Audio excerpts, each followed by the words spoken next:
অবশেষে মুখ খুললেন সাইফুদ্দিন। বিশ্বকাপ দল থেকে বাদ পড়ার পর যা বললেন সাইফুদ্দিন।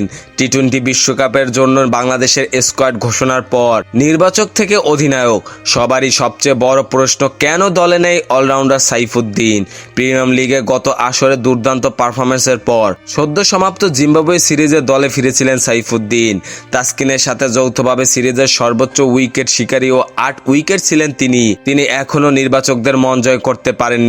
তার সঙ্গে প্রতিযোগিতায় আমেরিকায় যাওয়ার টিকিট পেয়েছেন পেসার তানজিম হাসান সাকিব। বিশ্বকাপ স্কোয়াড ঘোষণার পর সাইফুদ্দিনকে নিয়ে চারিদিকে তুমুল আলোচনা চললেও এই অলরাউন্ডার চুপই ছিলেন। তবে এবার নীরবতা ভেঙে লাল সবুজের জার্সিধারীদের শুভকামনা জানালেন। নিজের ফেসবুক পেজে বাংলাদেশের বিশ্বকাপ স্কোয়াডের অফিসিয়াল গ্রুপ ছবি শেয়ার করে এক পোস্টে তিনি লিখেছেন, শুভকামনা বাংলাদেশ দলের জন্য।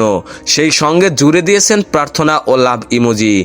মঙ্গলবার বিশ্বকাপ স্কোয়াড ঘোষণার পর প্রধান নির্বাচক গাজী আশরাফ হোসেন লিপু জানান, গত 30 এপ্রিলই আইসিসির কাছে বিশ্বকাপের যে দল পাঠিয়েছিল বিসিবি, সেই দলে কেবল একটি পরিবর্তন হয়েছে, আর তা হচ্ছে সাইফুদ্দিনের বাদ পড়াটা।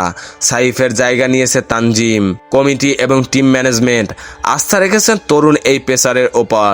এখন দেখার বিষয়, সেই আস্থার প্রতিদান কতটুকু দিতে পারে তানজিম সাকিব।